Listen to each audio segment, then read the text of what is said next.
So recently, Boosie chimed in on the whole 21 Savage and Nas debacle that turned into music, by the way. It turned out for the better.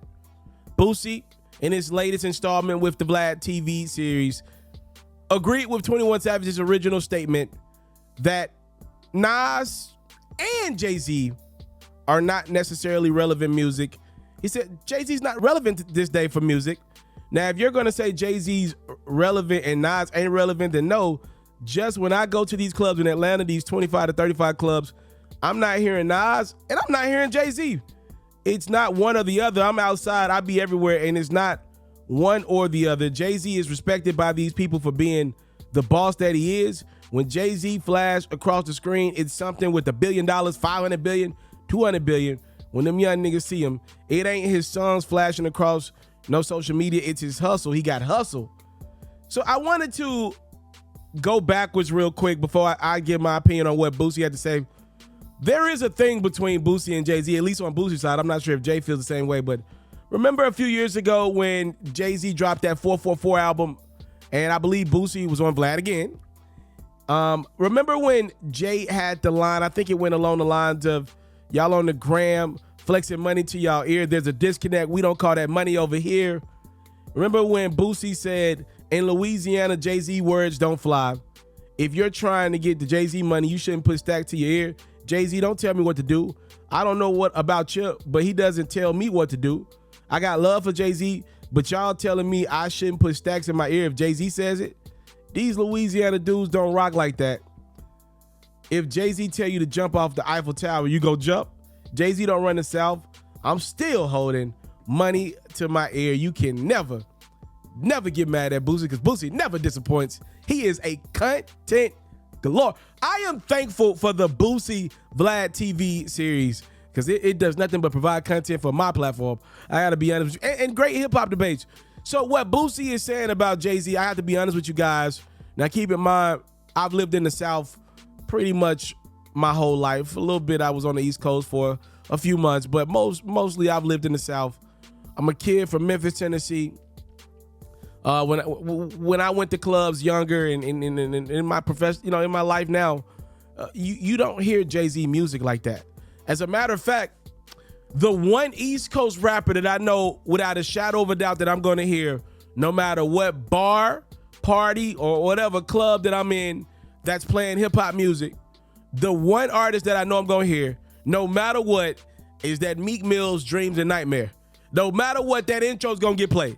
That's the only thing I know for certain is going to get played from an East Coast artist. So the premise of what Boosie is saying is like, yo, Jay-Z music don't tick down south in the clubs. It's a valid point. But I think where Boosie got it wrong is he made it seem like Jay-Z's music doesn't tick at all. That's just the clubs. There are many different ways to consume music. So no, I don't believe Jay-Z's music will ever get a crap ton of tick in clubs. If it ain't by now, it ain't gonna do it down south. Now, if you're on the East Coast, I've been in some East Coast spots and you will hear Jay. That's not how we rock down south. You're going to hear Boosie 3 times over before you hear Jay-Z down south. Many people look at Jay-Z as their GOAT of all time. I think 2 things can be true. Boosie can still be a more relevant entity down south. I'd even argue, hell, all over the country, there's a better chance you're going to hear Wipe Me Down than a Jay record in most places in this country. That's just the fact. That's a fact, right? I'd argue that Boosie is a more relevant entity down south, but in that same token, that I mean Jay-Z ain't in people's headphones. Jay didn't target his music necessarily to clubs. He wanted his music to stick with you for a lifetime. And I think that is a difference. And I want Boosie to understand a lot of people, a lot of real Boosie, I know a lot of real Boosie fans. I know a lot of core Boosie fans. A lot of them, they like to Wipe Me Down and all the independent, like they like that stuff. But the records that stick to them the most from Boosie are similar to what people love in Jay-Z. The records when he was going through it, when he was trying to come up, when he was a Louisiana star on the rise, but felt like he wasn't getting the looks, felt like the system was against him, he was facing time, he was locked up. Like them fans, them Boosie fans, they love Boosie for the same reason that a lot of other fans love Jay-Z. And I don't think it's responsible for us to call Jay-Z or Nas irrelevant, because I would never call Boosie irrelevant. If there are more ways to consume music than the clubs. Now, the youngest are in the clubs more than they sitting down just listening to Jay-Z in their headphones. I understand it. I get it. You trying to have a good time, you probably not finna cut Jay on. But, I mean, I'm 28. I listen to Jay more today than I did when I was 18 because I'm in less clubs at 28 than I was at 18. I wanted to listen to Chief Keef. I didn't want to listen to that. I wanted to listen to Gotti and Gucci. I didn't want to listen to all that real music rap. But that doesn't mean it ain't relevant. It just mean it wasn't for my taste buds. There are more ways to consume music than clubs.